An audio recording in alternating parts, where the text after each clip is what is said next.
사랑의 하나님, 감사합니다. 하나님께서 약속하신 대로 우리에게 은혜를 주실 때마다 우리의 상황과 형편을 살피셔서 주의 약속의 말씀을 따라 믿음으로 사는 이에게 때맞춰 응답하시는 하나님, 참으로 감사를 드립니다. 하나님 전능하신 하나님이라 사람들은 할 수 없으나 하나님은 능히 하실 수 있음을 우리가 분명히 알고, 오늘도 하나님 앞에 믿음의 분량대로 순종하며 믿음의 분량대로 주의 일에 힘쓰며 믿음의 분량대로 주님 인도하시는 그 길을 잘 따라 순종함으로 하나님 약속하신 하늘의 은혜와 복을 누리는 주의 권속들이 되게 하옵소서. 부르짖는 자의 소리를 들으시고 주를 의지하는 자들을 붙들어 주셔서 하나님께서 살아계심을 보이시며 주를 의지하는 자를 위하여 행하시는 하나님의 능력을 경험하는 주의 교회 온 성도들이 되게 하여 주옵소서. 예수님의 이름으로 기원하옵나이다. 아멘. 오늘은 블레셋 사람들의 기원에 대해서 잠시 말씀을 드리려고 합니다. 가나안 땅 서쪽 경계가 지중해지요. 서쪽 바다가 지중해인데 그 지중해 안에 큰 섬이 두 개가 있습니다. 하나는 가까이에 있는 키프로스라는 섬이고 또 하나는 그리스 가까이에 있는 크레타 섬입니다. 아시아와 유럽이 만나는 지역, 지금 터키 그 지역입니다. 거기에 있는 바다를 에게해라 그럽니다. 이 에게해를 중심으로 그리스 쪽에 미케네라는 문명이 있었고 아시아 터키 쪽에 트로이라는 문명이 있었습니다. 그리고 바다에 그 에게해 가운데 떠 있는 바다의 크레타 섬에 크레타 문명이라고 세 문명이 공존을 하고 있습니다. 여기에 블레셋이라는 단어가 팔레스타인으로 요즘 쓰는 용어로 변하게 되었는데, 이쪽에 있던 크레타 섬의 해양 민족들이 지중해를 건너와서 가나안 땅에 정착한 사람들, 그들이 아마 블레셋이다, 그렇게 역사학자들은 추정을 합니다. 지금 현재 살고 있는 팔레스타인 지역의 사람들은 고대 블레셋 사람들과는 혈통적으로 상관이 없습니다. 옛날 성경에 나오는 고대 블레셋 사람들은 해양 민족을 기원으로 하고, 지금 이스라엘 지역에 사는 팔레스타인 지역 사람들은 아랍 사람들입니다. 그래서 혈통과는 크게 연결고리가 없는 것으로 추정이 됩니다. 우리가 알다시피 이삭의 후손들, 그들 중에 하나님께서 역사하셔서 에돔 족속들을 하나님께서 세우셨는데, 이들이 예수님 당시쯤 됐을 때 아브라함부터 한 2000년, 2500년이 지난 뒤에 그 민족이 사라집니다. 그것처럼 고대 블레셋 사람들이 이스라엘 백성들이 가나안 땅을 떠나게 된 이후에 주후 130년경에 그 지역에 공식적으로 이스라엘 백성들이 그 지역에서 추방을 당하게 됩니다. 그리고 난 이후에 다시 독립을 해서 이스라엘 사람들이 이 가나안 땅, 이스라엘 땅에 모이기까지 그 지역에 살던 사람들이 지금 현재 팔레스타인 지역에 사는 아랍계 사람들입니다. 세부적인 역사적인 흐름은 좀 사람마다 차이가 있겠지만 전체의 흐름을 볼 때에는 그렇게 이어집니다. 이렇게 블레셋 사람, 해양 민족이 가나안 땅에 정착을 하고 난 뒤에 5개의 도시 국가를 형성합니다. 성경에 나와 있는 대로 가사, 가드, 아스돗, 아스글론, 에그론, 그렇게 크게 5개의 도시 국가가 있고, 또 이스라엘 지역과 경계선에 있는 또 도시로는 그랄과 가드가 있습니다. 그리고 블레셋 땅 딥나, 지금 삼손이 결혼을 하려고 하는 그 지역은 딥나는 단 지파의 소렉 지역 바로 건너편에 있습니다. 강을 건너는 것처럼 뚜렷하진 않지만 대체적으로 산이나 언덕을 중심으로 경계를 삼고 있는 것으로 볼 때 산 너머에 있는 마을이다. 이렇게 보면 큰 무리가 없을 것 같습니다. 이 소렉 근처에 이제 사사기 사무엘상에 등장하는 베세메스도 그 근방에 있습니다. 이렇게 지역의 특징으로 볼 때에 해양 민족이 정복을 해서 그 지역을 차지하고 있는데 그 지역이 유다 지파의 땅과 단 지파의 땅을 물고 있습니다. 유다 지파의 땅을 기준으로 해서 북쪽의 경계가 예루살렘을 기준으로 해서 동쪽에서 서쪽으로 꼬불꼬불하게 이렇게 이어집니다. 그래서 유다 지역이 있고 그 바로 위에 베냐민 지파가 있고 단 지파가 있습니다. 그 위에 에브라임 지파가 있거든요. 동쪽 요단강 쪽에는 베냐민 지파가 있고 서쪽 지중해 쪽에는 단 지파가 땅을 차지하고 있습니다. 이렇게 있는 그 상황에 단 지파와 유다 지파의 경계를 물고 지중해 쪽에 블레셋 사람들이 살고 있고 그들의 세력을 확보하고 있는 그런 상황입니다. 이런 형편에 단 지파에서 사사가 나왔다. 그리고 그 사사가 지금 하나님이 주신 재능, 힘을 가지고 이 블레셋 사람들을 정벌하려고 하는데 이것이 실패하게 되자 나중에 단 지파가 북쪽으로 지파 전체가 이주하게 되는 그런 결말을 맞이하게 되는 것입니다. 그 와중에 지금 삼손의 일대기를 우리가 묵상하고 있습니다.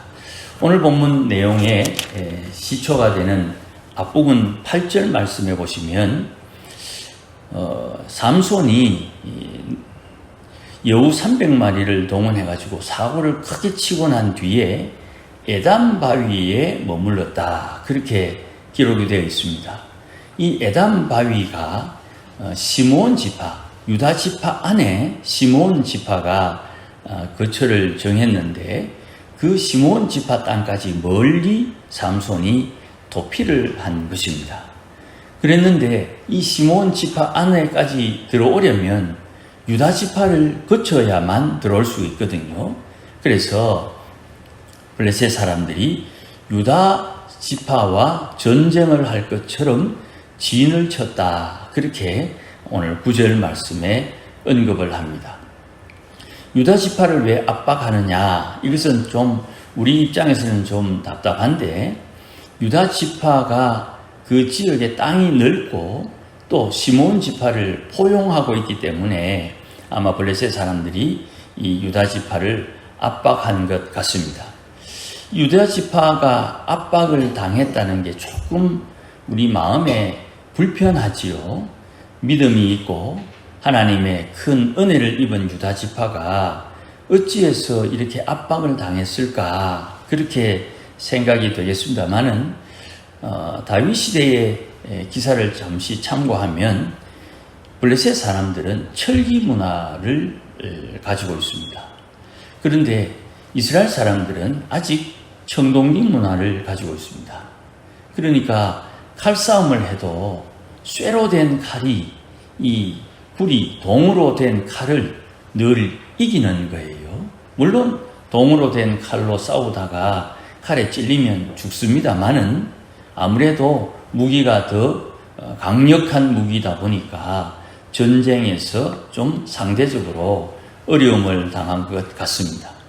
실제로 사울 시대에 사울과 요나단 외에는 쇠로 된 칼이 없었어요.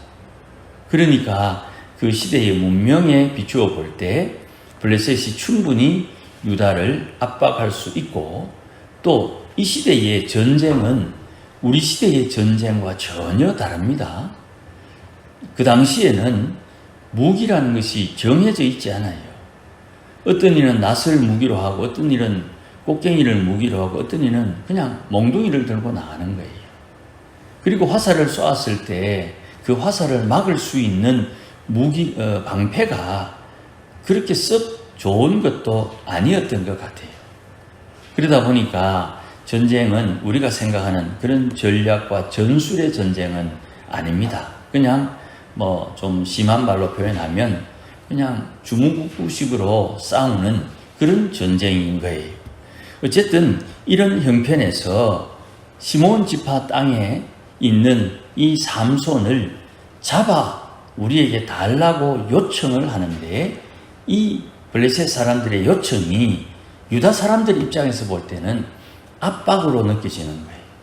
사람들이 많이 올라왔고 마치 전쟁을 할 것처럼 기세등등하게 와서 삼손을 잡아달라 그렇게 요청을 하는데, 이게 압박이 되는 거예요. 그래서 유다 사람 3,000명을 데리고 에담 바위로 내려갑니다. 에담 바위는 더 남쪽에 있습니다. 그래서 블레셋 사람들이 이렇게 삼손을 잡으려고 하는 이유를 유다 사람이 들어보니까 10절 말씀에 삼손이 우리에게 행한 대로 우리가 삼손에게 행하려고 한다, 그렇게 말을 합니다.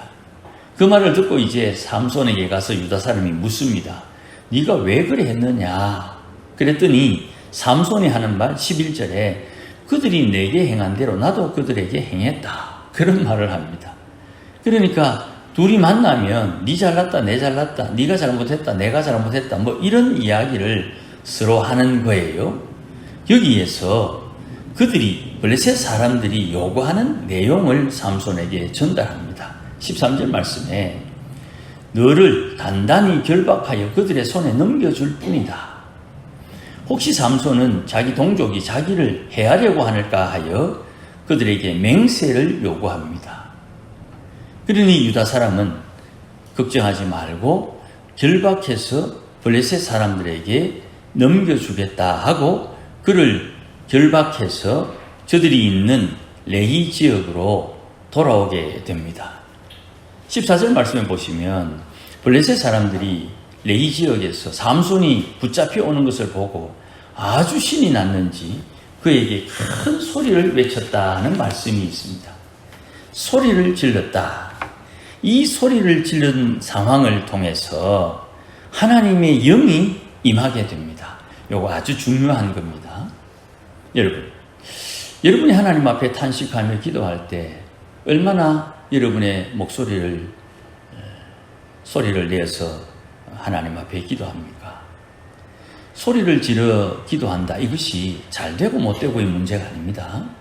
하나님은 하나님 앞에 기도하는 이가 소리 지르는 것을 가지고 그의 안타까움, 탄식, 괴로움, 속상함을 측량한다 이 말입니다. 저울 위에 무거운 짐을 올리면 무게가 나오지요. 그것처럼 내 영의 소리, 내 영이 사람의 소리를 내지 못하니까 내 몸뚱아리를 사용해서 내 영이 탄식하는 소리를 내 목소리로 하나님 앞에 고함치는 거예요.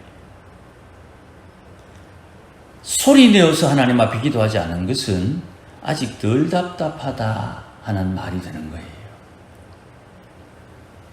기도할 때 내가 소리를 지르는 것은 상대방 혹은 어떤 사람을 위협하기 위해서 하는 게 아니에요. 하나님 앞에 내가 그만큼 답답하다는 말을 하는 거예요.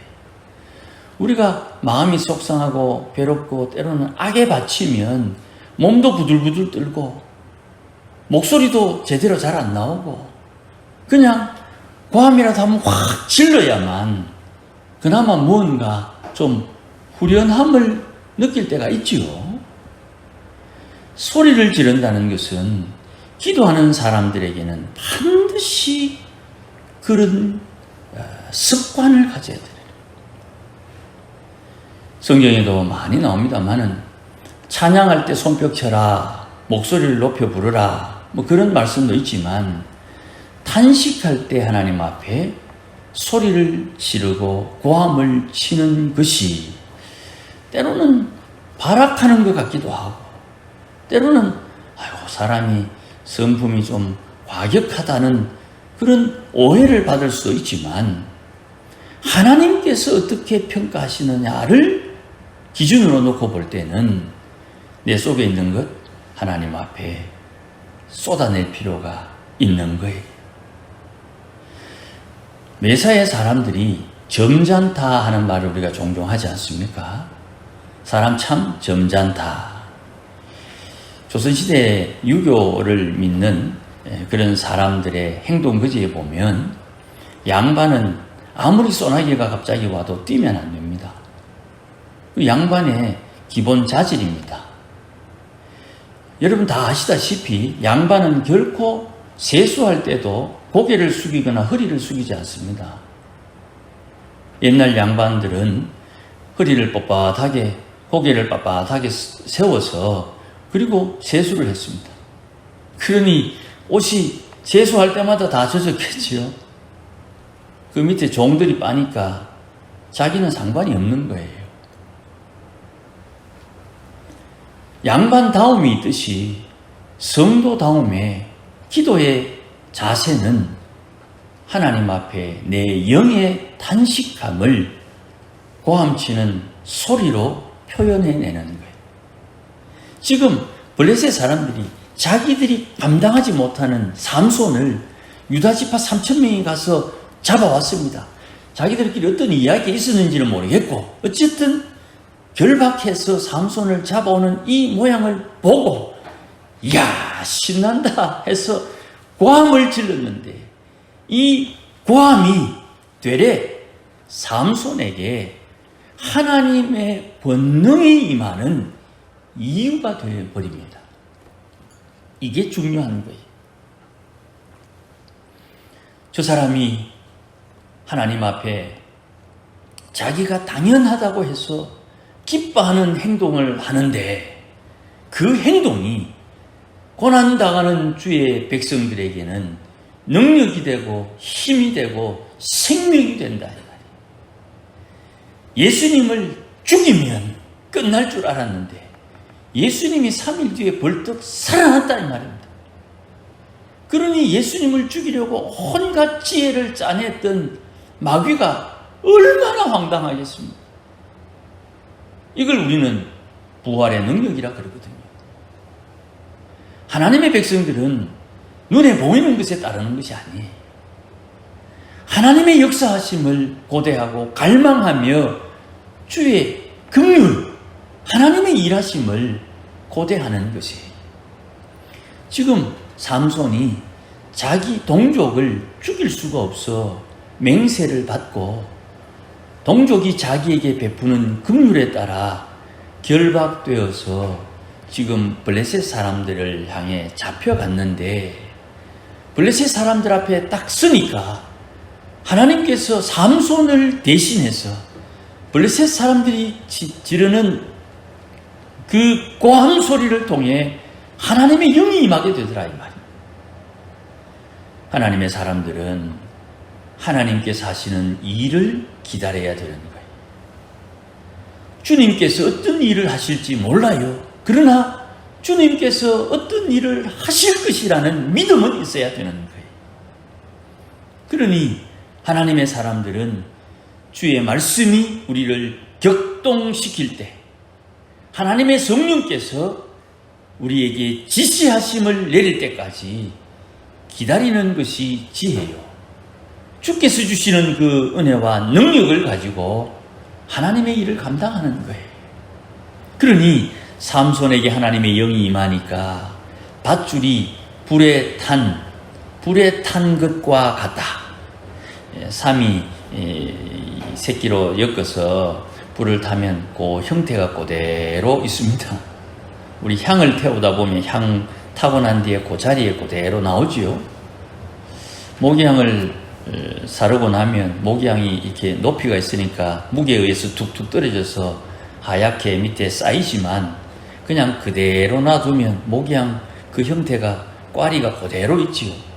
그것처럼 분명히 삼손을 결박했는데 불에 탄 밧줄과 같이 아무런 결박할 수 있는 능력이 없는 그런 밧줄이 되어버렸다. 여러분, 우리의 영혼을 옭아매고 있는 그 밧줄이 하나님의 영이 임하면 불탄 밧줄과 같이 되어버리는 거예요. 눈에는 밧줄처럼 보이지만 그 밧줄은 불탄 밧줄처럼 되어버려서 힘이 없는 거예요.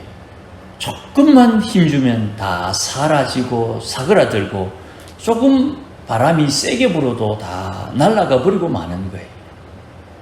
우리 인생에 우리의 영혼을 결박하고 있는 무엇이든지, 그게 돈이든지 그게 명예든지 그게 사람들이 하는 인격의 모독이라든지 어떤 것이라도 주의 영이 임하면 아무것도 아닌 것처럼 되어버리는 거예요. 주님께서 우리에게 원하는 게 뭡니까? 밧줄이 불탄 밧줄처럼 되도록 부르짖는 소리를 원하는 거예요. 탄식하고 안타깝고 괴로워서 내는 그 소리를, 내 영의 소리를 하나님이 듣고 싶어 한다 이 말. 그러니 하나님 앞에 기도할 때 할 수만 있으면 목소리를 높여서 하나님 앞에 기도하기를 원하고, 또 내 기도하는 것 옆에 사람 들으면 시험될 수가 있거든요. 그러니 시험되지 않도록 내용은 내 속으로 말하지만 소리는 질러야 되니까 우리 어른들이 늘 했던 것처럼 주여 아버지 그냥 하나님 앞에 목 놓아 부르는 거예요. 그랬더니 삼손 눈에 새 특뼈가 보입니다.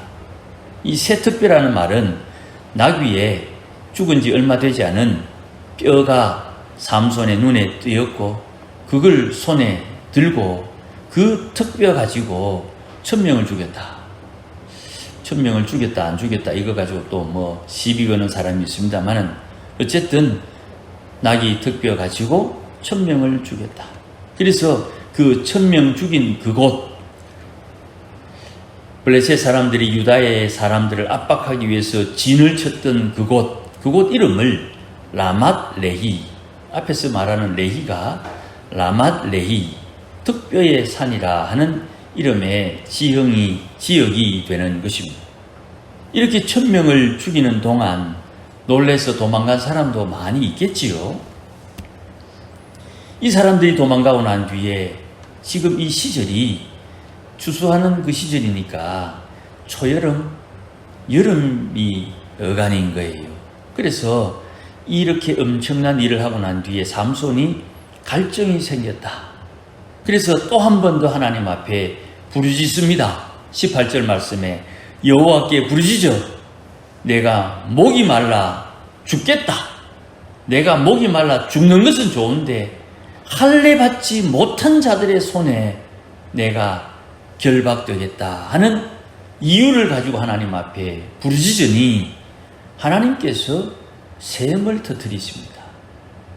그 샘의 이름이 엔학고레인데 이 엔학고레의 뜻은 부르짖는 자의 샘이다. 하나님의 사람들은 부르짖어야 됩니다. 혼자 있을 때 옆에 사람이 있으면 좀 민망하기도 하고 그렇지만 혼자 있을 때 하나님 앞에 중얼중얼 기도하는 것 꼭 필요합니다. 저는 종종 제 혼자 차를 타고 갈 때 저는 그렇게 기도합니다. 하나님께서 우리에게 원하는 게 뭔지를 잘 알고 하나님 앞에 우리의 목을 놓아서 기도하는 것이 필요한 거예요. 그러면 하나님께서 먼저 가셔서 하나님께서 원하시는 일을 준비해 두시고 그것을 믿음으로 받으면 하나님께서 때를 따라 돕는 은혜로 인도하시는 거예요. 여러분 잊지 말아야 됩니다. 우리가 믿는 하나님은 사랑의 하나님입니다. 사랑의 하나님을 제가 3가지로 말씀드리죠. 하나님께서 우리를 사랑하실 때 첫 번째, 우리가 하나님 앞에 잘못한 것을 고백할 때 하나님께서 꾸짖지 아니하시는 하나님이시다. 회개하는 자를 절대로 하나님은 내치지 않습니다. 두 번째, 하나님은 구하는 자에게 후히 주시는 분이다. 그게 하나님 사랑의 핵심이에요. 받은 것을 하나님은 누리게 하시는 거예요. 사랑의 하나님 할 때에 하나님 나 사랑해 주신다 하는 것을 이렇게 의식해야 되는 거예요. 하나님의 사랑은 회개하는 자 꾸짖지 않는다. 하나님 구하는 자에게 후히 주신다. 주신 것 하나님께서 누리게 하신다. 이 세 가지가 사랑의 핵심이에요. 그러니 오늘 본문에 하나님이 우리를 사랑하신다는 그 내용이 고스란히 드러나는 거죠. 하나님을 사랑하는 주의 백성들은 이렇게 사는 것입니다. 물론 제가 삼손을 조금 좀 빼딱하게 보고 있기 때문에 그 부분에 대해서 지금 언급할 시간적 여유가 없어서 말씀을 드리지는 못합니다만은, 하나님께서 이렇게 하나님의 일을 하는 사람, 삼손처럼 좀 부족하고 성질이 급하기도 하고 힘밌고 지금 끄떡대고 있지만 하나님 앞에 부르짖고 하나님 앞에 은혜를 구하는 이에게 하나님께서 사랑해 주셔서 후히 주시고 누리게 하시고 용서하시고 회복시키시는 이 엄청난 은혜가 함께하는 거예요. 이건 누구의 것이 아니라 우리의 것입니다. 믿음으로 마음에 잘 받아서 이 은혜를 누리는 우리 모두가 되시기를 주의 이름으로 축복합니다. 기도하십시다. 하나님 아버지 고맙습니다.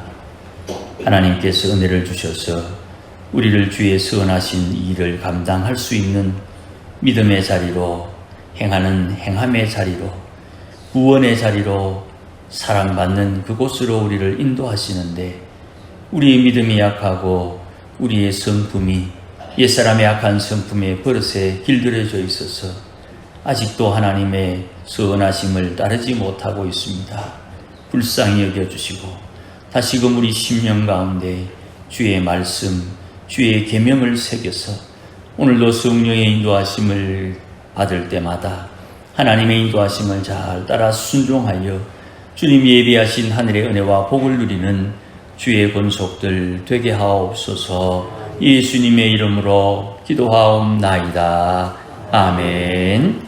이제는 우리 주 예수 그리스도의 크신 은혜와 하나님 아버지의 극진하신 사랑과 성령님의 감화 감동 위로 충만하심이 오늘도 하나님 앞에 부르짖으며 우리 영의 소리로 하나님 앞에 간구하여 하나님의 일하심과 하나님의 역사하심을 따라 하나님의 선하신 일을 감당하며 넉넉히 헌신하기를 소원하는 모든 믿음의 권속들 심령 위에, 우리 교회 위에 이제로 영원토록 항상 함께 계실지어다.